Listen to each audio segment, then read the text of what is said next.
Welcome to the Latino Podcast, where we discuss the intersection of law and our Latino communities with legal, political, and community leaders and visionaries. Let's get started. Hey everyone, it's John Gomez with this latest episode of the Latino Podcast, where we discuss the intersection of law and our Latino communities.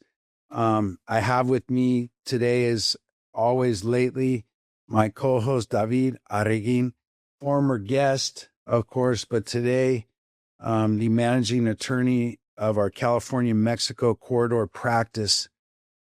We say that we are a binational, bicultural, and best-in-class law firm with presence and clients from both sides of the California, Arizona, Texas, Mexican border. And so today, before I get into our special honored guest who's traveled here to see us, I will say that this episode, as always, is sponsored by Gomez Trial Attorneys. We provide the very highest level of legal representation, both in the English and Spanish language, to our clients who suffered personal injury, employment harm, violations of civil rights. We also represent those clients in class action and mass torts. And so I thought it appropriate for our managing attorney, David, to introduce our special guest, because you are a kid that has lived his life on both sides of our border in our shared region. And so you have allowed us to bring in a special honored guest who I believe may be our very first elected official from Mexico. Really? Okay. Thank you, John. Yeah, so we're excited. And like John said, I am a kid who was born in San Diego, raised in Tijuana, then ultimately came here for college or law school. So it's exciting to see how many people have these binational ties. And with that, and someone close to our border, the Tecate mayor, Román Cota Muñoz, is here with us. We're very excited because he actually took his time out of his busy agenda schedule to actually show up our studio here at the office. And he's going to be talking to us a little bit about Tecate, his background, our binational ties, and the current efforts that we have going on between the two countries. So thank you, Román, for being here. I appreciate you. And thank you, John, for bringing him over. Well, thank you. Thank you, guys. Thanks for having me here. It's an honor for our community to do these kind of efforts to be better informed on what's going on in both sides of our border. As you said, I'm city mayor in Tecate since 1 year. I got elected in office in 2024. And, I've been working in binational affairs since a long time ago. I used to be an assembly member in the local legislature too, and my commission was on the binational affairs and international relationships. I would like to talk about a little bit about the Tecate, the work we're doing to strengthen the region. Tecate is a unique place in our border. It's a small city with deep cultural, economic, and family connections with the United States and obviously with the San Diegans. And we are committed to building a future of collaboration and opportunity for both sides of our border. It's a small town, as I said, from around 110,000 people, maybe. And many of our residents are U.S. born, and many of our residents are across the border every day to go to their schools, to their works, businesses, and many things that happen in part of the South County of San Diego, and maybe some of them go up to North County. So we have a very dynamic border region, and we don't have an 24-hour operating border. It is just opens from 6 a.m. to 10 p.m. So the rush in the mornings is a huge concern for everyone. And we have a very, very nice road trip going back down to the Mexico border with the 94 highway. It's a beautiful a highway, but it's a very slow highway. So if you're ever gonna visit Tecate, take your time and enjoy the trip. And I've driven that before. I think the important thing here is I know you mentioned that the binational ties, how many of these people from Tecate actually either study here or they come to work here, which is very unique, right? Very similar to the Tijuana that we were just talking on one of our last episodes, where basically people are part of this community, right? This, like, I call this third community, which basically means that we're like sort of in between, right? So We're hybrids. it's a hybrid, yeah. So we appreciate you, informing us more on that.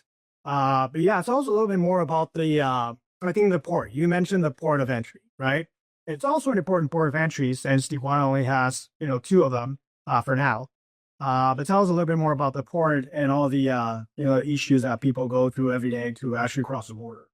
Actually, in terms of money movement in between the import and export actions made every day, Tecate is the second largest port of entry for customs in the whole Baja California.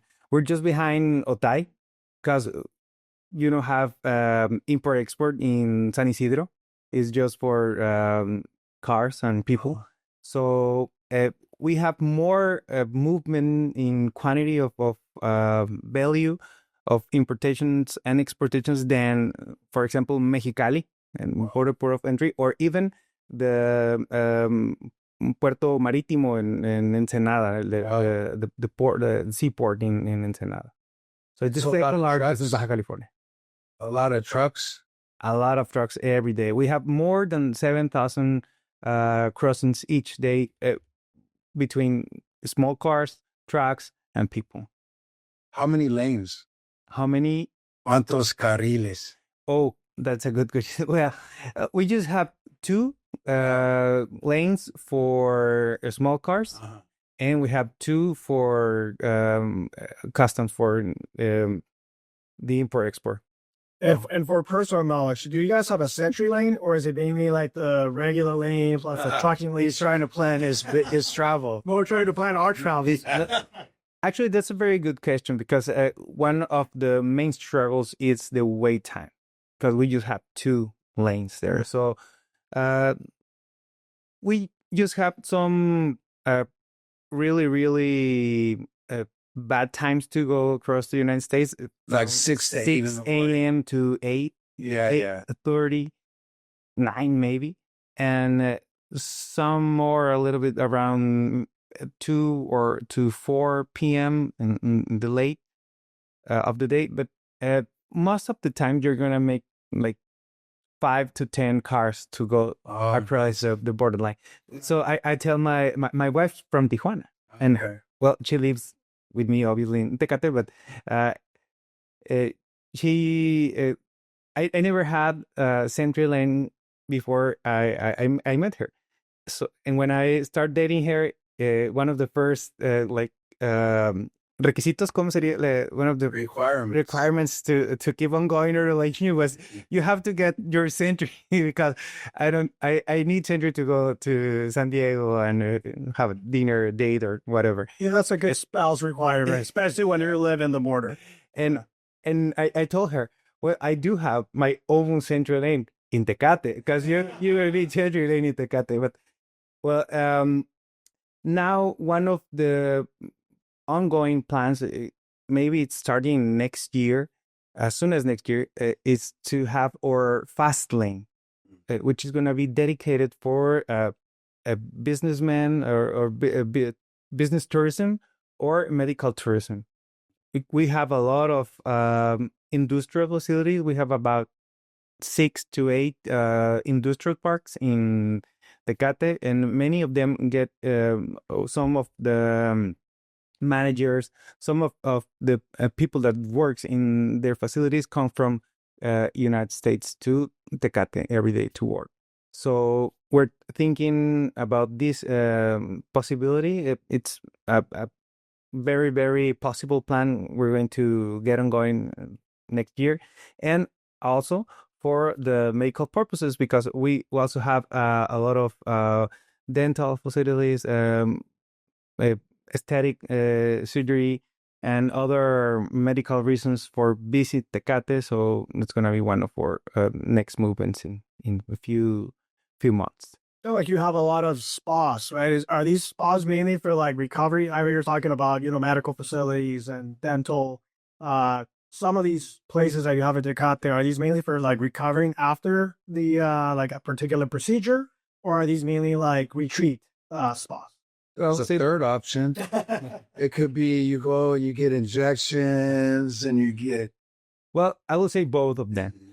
Because, for example, we have in Tecate and Rancho La Puerta, which is one of the best resort spas in the wellness category in the whole world. It has been named by the Travel and Leisure magazine 5 times the best resort spa on the wellness category in the whole world.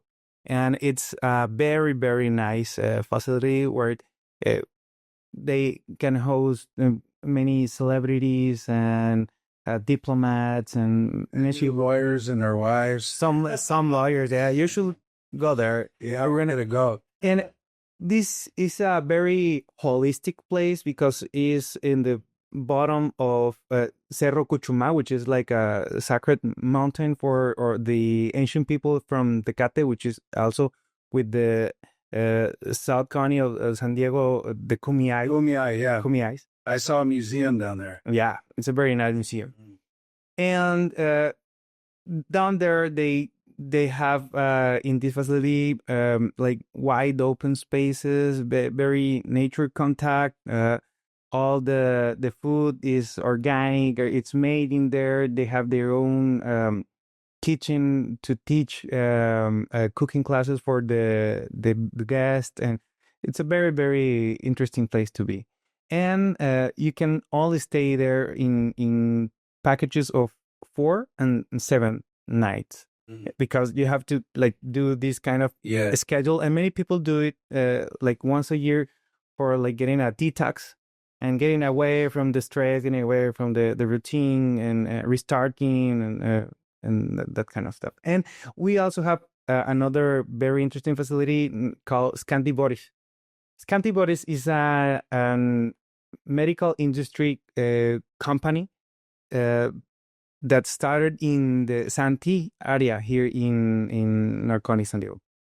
And then the founder of this company moved down to Tecate, and it's one of the largest producers of the pregnant proofs. Las pruebas de embarazo, ¿cómo sería? Oh, okay. So basically, Pregnancy test in the strips. in the strips in the whole area, and they a lot of research and development in new medical developments, and they have very interesting facilities where they can also treat with ozone. It's ozone, yeah. With ozone, and they have also this scan camera where you can like get into this white tube, and they do a lot of cancer treatments, a lot of many medical treatments, and they offer these principal facilities for people from United States, and they go down to Tecate and stay there a couple of weeks during the treatment and the recovery. Wow. How about Canadians? Canadian medical tourists yet or no? Not really. Most of them are from South Cal. Okay. Yes. I think most of the focus is, targeted towards Americans from like near the border, because I've heard of Rancho La Puerta. Seems like you would fit pretty good there. That's a good place to go. Especially after a weekend, usually like stretches and does every year. Your wife there 4 days. 4 days. An interesting fact is that the owner of this the place, Rancho La Puerta, is still alive, and she is 104 years old. 104? 104. So it works. So it worked. She took it to heart. Yeah. That's good. That's good.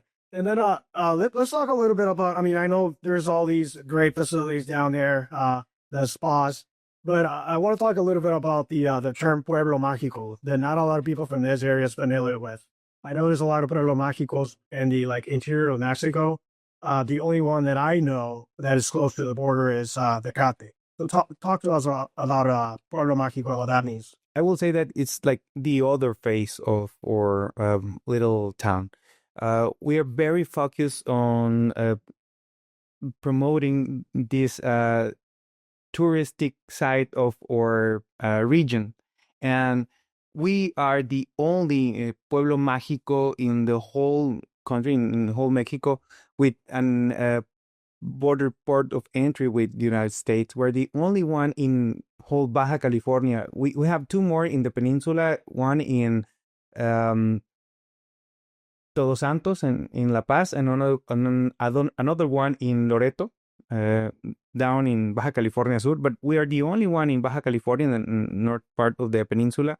And the characteristics of a Pueblo Mágico is that it has to have his the own traditions of the place. For example, we have the sweet bread that is made in a traditional way. It's handmade. It's still handmade. No machines. No artificial flavors. Everything's natural. Everything's done in a brick oven from like 60 years old, and this is whole mystic about it. This is a famous part of our traditions, the sweet bread we have there. Is that sweet bread from that place called El Mejor Pan? El Mejor Pan. It's supposed to be like the best pan in the world. Yeah, bread in the world. That's how they brand it. Have you ever heard about the Taste Atlas magazine, or is it like an Instagram account, or is dedicated for food? And they made a chart of the best desserts of the whole world, and the pan dulce from El Mejor Pan de Tecate is in the I think 24th place in the whole World. in the world. Wow.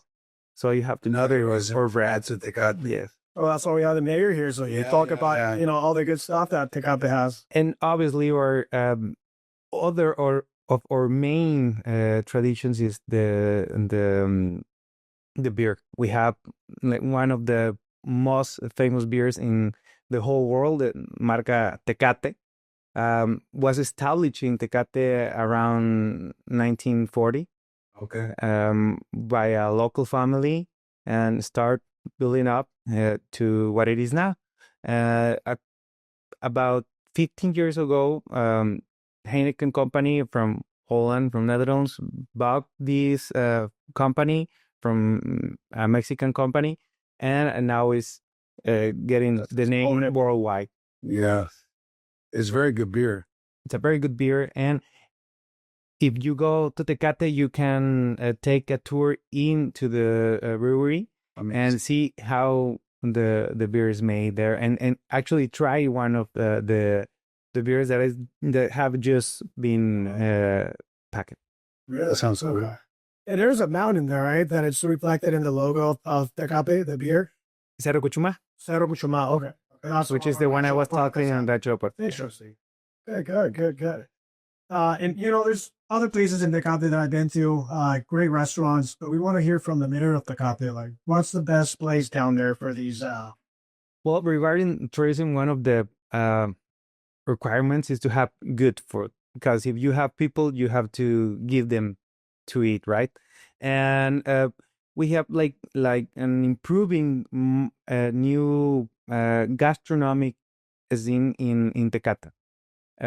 Actually, we have one of our restaurants named in the Michelin Guide. Wow. It was in I think 2024, that last year, that this restaurant called Amores got his Michelin Guide in the listing, and is owned by a chef named Marcelo Hisaki. He has Japanese roots. He's born in Mexico City, but he came to Tecate to marry his wife, Reina Menegas, which is the head chef in the head chef in Rancho La Puerta.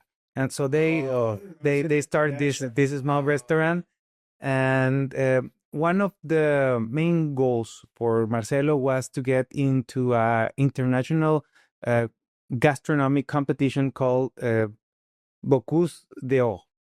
It's like the World Cup of the gastronomic. And well, a couple years ago, he won the place to represent Mexico in this competition, and he finished like about, I think, like in the 5th place in the continental area. So we can say he's like the best. He's between the 5 best chefs in the whole continent. Wow. Yes. From Tecate to the world. representing. Yes. All those Mexico City chefs, nope. No. Tecate. We're taking the guy from And Tecate. we're close. So shout out to Amores. We'll be tagging you because we're Yeah, Of course. yeah, I definitely, Amores, Rancho La Puerta, and the best right in the world. Yes. The brewery. The brewery. The brewery. Can't forget about. One question about the brewery: is there a reason why they're always involved with boxing? Is there a lot of boxing in Tecate, or is that a Tijuana thing? No, not really. I think it was because back in the day when the company was still Mexican 100%, they focus a lot in this emerging market. So there was like no other companies looking on to get this kind of sport events like football or baseball, whatever. And they start like sponsoring a lot of fight events, a lot of boxers. Yes, like for example, if you remember Julio Cesar Chavez, many of the shorts he used to wear have the Tecate logo in there, or Rafael Marquez, or obviously local fighters like Terrible Morales, Margarito, and other ones. Yeah, and I think that's why it established like tradition in with the brand associated with the boxing events. And so if our listeners, we have listeners from all over, but say they lived here and they never been to Tecate, could they do a day trip and enjoy themselves and come home to San Diego? Of course, I will recommend it a lot. Tecate is a very nice place to have a day getaway, maybe 2, maybe 3 days, because we have a lot of interesting things in the main town and in around. For example, if you go there just for 1 day, I will say that you have obviously to get to the main plaza, which is like or Parque Miguel Hidalgo. Then you can see the kids play, the couples go around and maybe have an ice cream, have una paleta de nieve, elotes en vaso, ¿no? Take a little walk over there, maybe take some pictures. We have also the city hall in this main plaza and or main chapel, Nuestra Señora de Guadalupe chapel, the church. And maybe from there, I will go to the museum, which is a very interesting place. Inside, you can learn all about the history of the Kumiais and the ranch time of Tecate. Tecate was a town established in late 20th century. So it established like many near ranches that was getting together and have these merchant transactions and then settle down this little town. So there you can see part of this history, the clothes they used to wear, the traditions, the houses they used to have back then, and the modern times, where you can learn a little bit more about the brewery, about the Rancho La Puerta, about the bread, about all our current or modern traditions in Tecate. It's gonna maybe 50 minutes to an hour there. And then you can go maybe to the brewery to have the tour in the brewery. It's another hour, another hour and a half maybe. And obviously, after that, you are going to be a little bit starving. So you can go to Amores, which is right in front of the Tecate brewery. Oh, perfect. Well, everything's close by, right? Which makes you can convenient. You can do all day trip by walk. Actually, it's a very good tip, because we have many parking lots in the border area in the U.S. side. So you go down there, you don't cross in your car, you stay in the parking lot. Yeah. It's about $5 to $10 per day. So you leave your car there, go Mexico walking, and help all your day, all your distances are very, very walkable. And finally, from the brewery, I will tell you to a restaurant. Could be Amores, could be Lugar de Nos, which is very, very famous. In a regular weekend, if you go to Lugar de Nos, maybe 85% of the tables are visitors. Yeah. Oh, it's just a colorful place, right? Yeah. Very colorful. Yeah, very, very colorful and very, very savory, tasty place to eat. But we have many, many others good restaurants. And after you have your meal, it's time to go to the panaderia. To get some dessert? To get some dessert, to the El Mejor Pan de Tecate. And then you can grab a little box to go for your family. Yeah. This is a full itinerary from this is good. This is right from the. That's just voice. One day. We have many other options. Yeah. I'm there for 4 days though. At Rancho. Yeah. If you go to Rancho La Puerta, they offer during your stay, they're going to offer many places to visit, like La Rumorosa. We haven't talked about that. It's a place in the mountains from Tecate, very famous because we have there one of the largest parques eólicos. ¿Cuál sería la traducción? Oh, yeah, eolic fields with the wine mills. Yeah. Oh, yeah. And the huge wine mills from Sempra. It's from Sempra. Yeah, it's a San Diego company. So we have another prehistoric or pre-Hispanic drawings in the rocks. Oh, cool. Right there. We have a lot of cabins. We have a forest over there in the mountains. We have the lagoon. I spent the New Year's at one of my friend's cabin out there. It's like way up in the mountains. Oh, really? And it gets probably as cold as Big Bear. Beautiful because it's actually, like you do feel like in the mountains. There's no small town nearby. It's basically you in the mountains in a cabin. We do have some snow during the year, but maybe 1 to 2 times during the year. Not a lot of snow like Big Bear. We don't have like this ski resorts, but it's fun. It's a fun place to visit. And we are also on the north entry for Valle Guadalupe. This is another one of our main attractions. We have about 13 wine companies in wineries in Tecate, where you can taste very, very good wine. They have their own vineyards, they own facilities, and it's like having the same experience than in Valle de Guadalupe, but more close to San Diego.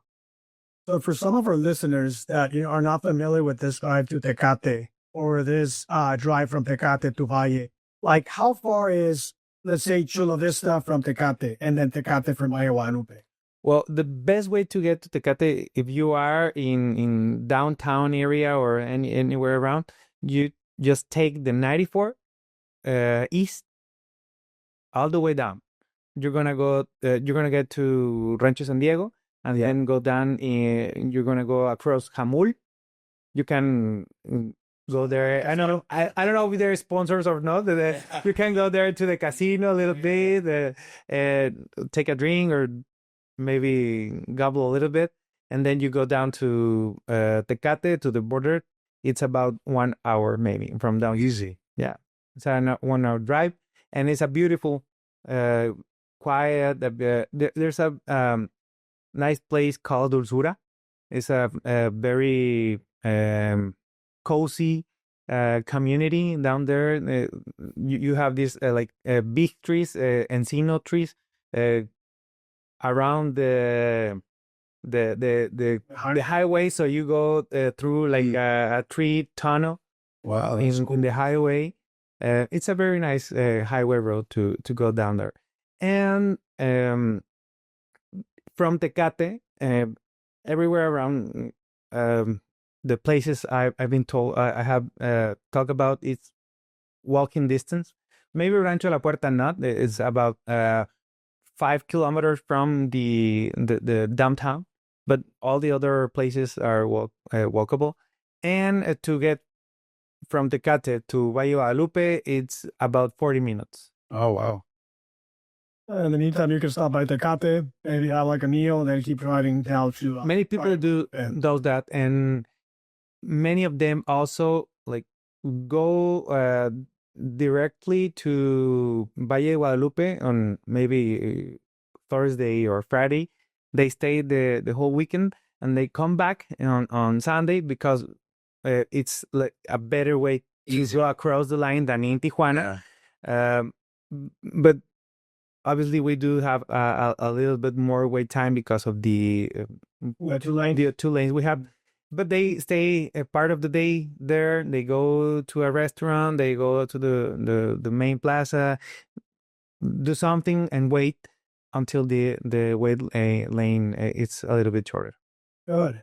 So we had our guest recently, the executive director of the Smart Border Coalition, who's actually telling us that Taylor Guitars is in Tecate. Yeah, A famous guitar maker. Can you tell us a little bit more about that? They invited me. I think about 1 or 2 months ago to visit their facilities in Tecate.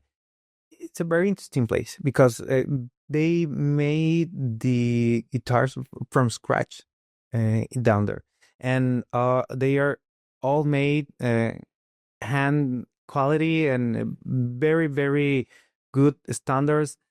From Tecate, they export worldwide, and they have another facility at El Cajon, I think. El Cajon, yeah. Yes, where is the company where company started? Yeah, it's like the headquarters from the company.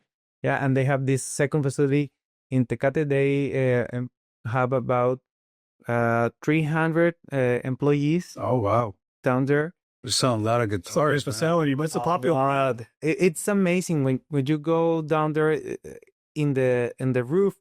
You're gonna see thousands of guitars going one side to another side, and the stations where where the guitar is just a sheet of wood, and another one where it's like taking a little bit form, and the next one when they're like putting glue on it, and the molding and painting, and until the final part where they can test the sounds and get packed and delivered. Do they offer tours for that, or was it special treatment because the mayor of Tecate showed up? I don't think they do tours. Maybe in El Cajon. Okay. I think maybe in El Cajon, but normally they don't do tours in Tecate. Yes. That would be a good tour. That sounds very interesting. Yeah, especially with that being a good brand.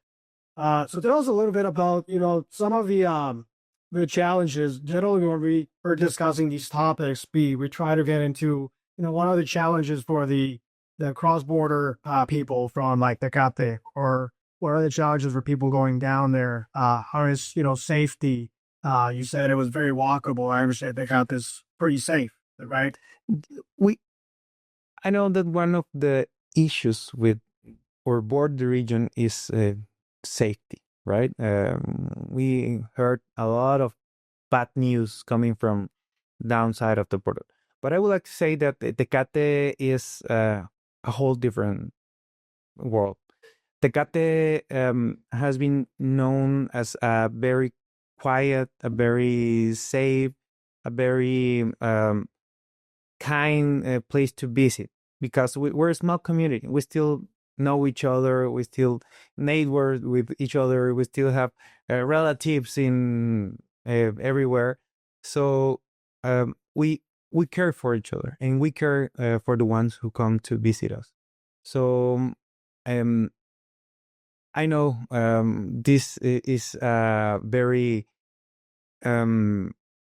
I would say hard thing to say, but I think it's safe to visit Tecate. I think it's a very good option for all or people that wants to know.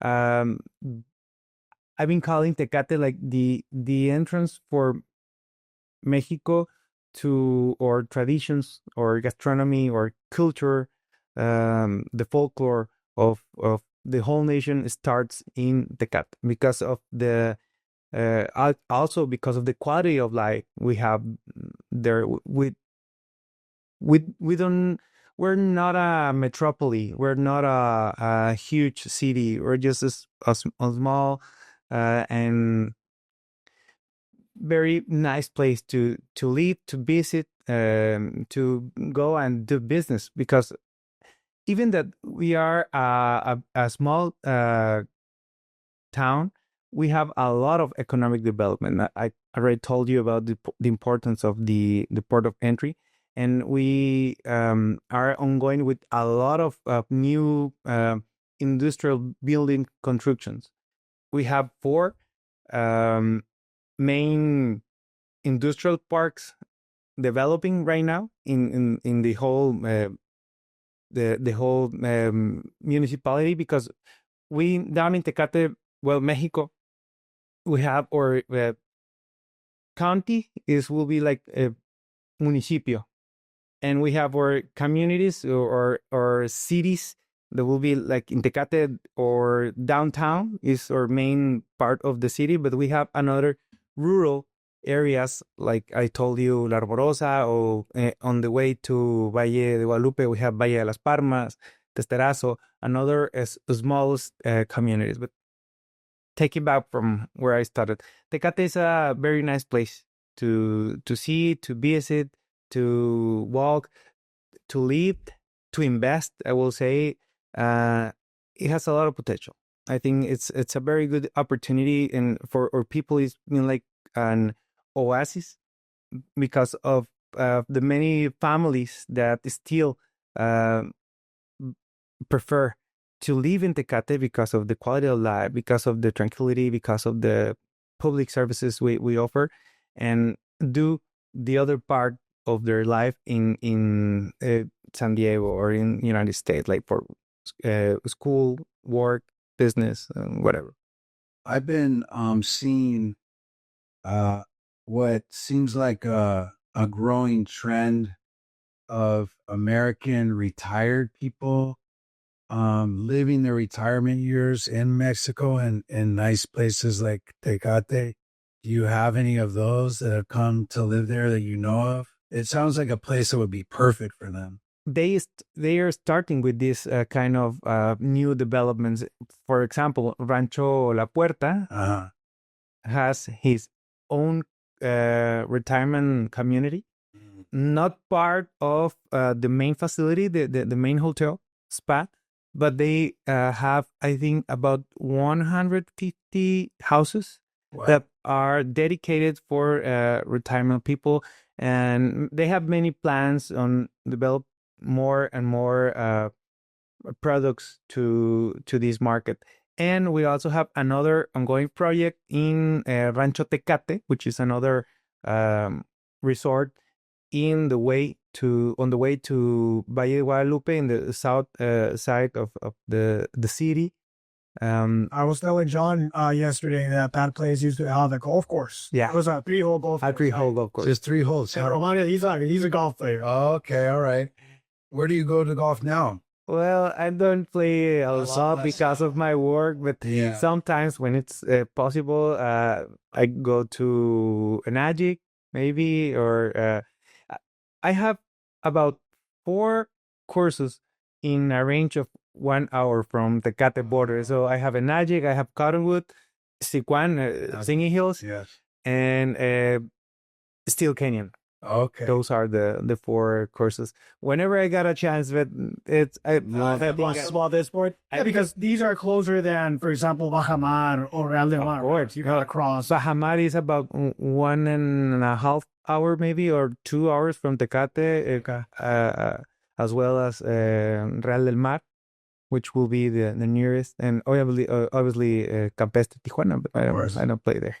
Yeah, so without Rancho Tecate, I know you know, we were talking about the fact that it had a golf course. So what is going on right now? They are starting this new project for 200 units for retirement plans focused on people living actually in US and looking to get into Mexico, and they're going to have this 200 units facility, and they're also going to have like a little commercial area and a health center and an activity center. It's a very, very nice and interesting project, and obviously all the commodities, all the services they offer in these retirement communities.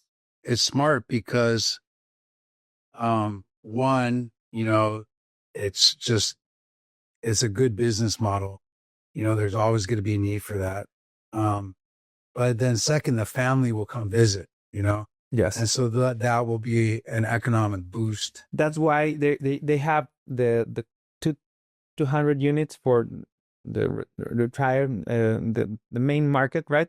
But they also have their own small resort. Yeah. I think they just have about 30 to 40 rooms, but they're planning to use them more for the visitors of the living in the people living in the retirement section. No, it's a good vision. Interesting. Yeah. So I mean, just, you know, before we finish, I know you do a lot of meetings with the mayor of San Diego, the mayor of National City, the mayor of Chula Vista, all the bordering towns. What's like the next plan for Tecate, or what do you envision at this point during your, you know, presidency there? Well, we're first focusing on having a more integrated community. As you said, I've been talking a lot with the local authorities in San Diego called SANDAC chamber to help each other. For example, I just came here from a meeting with National City Mayor. National City is a sister city with Tecate, so we share a lot communication and joint efforts for our communities. You know, there's a very high Latino Mexican population in this part of the county. So I think one of the main focus in the near future is to be more integrated. We see a lot that we face similar challenges.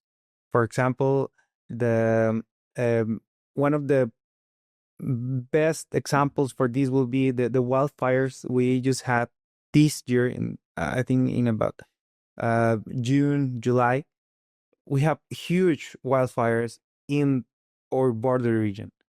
Some of them were in the US side, and some of them were in the Mexican side.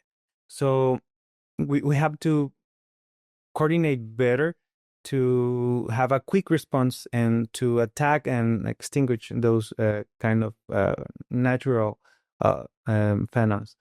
And other issue we share a lot that is not being really a big issue in Tecate for the last months, but migration.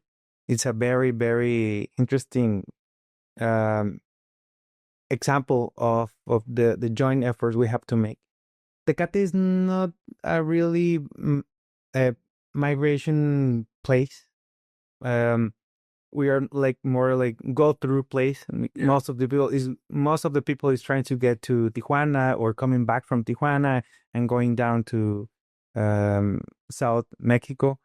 And what we're focusing Tecate is for the people coming to Tecate or going through Tecate is to be safe and not to be obviously related with the cartels, with the illegal immigration and these kinds of to inform the people, to host the people while they are in Tecate, and try to give them the knowledge, the tool that we can get them to be safe and to don't put them or their families on risk.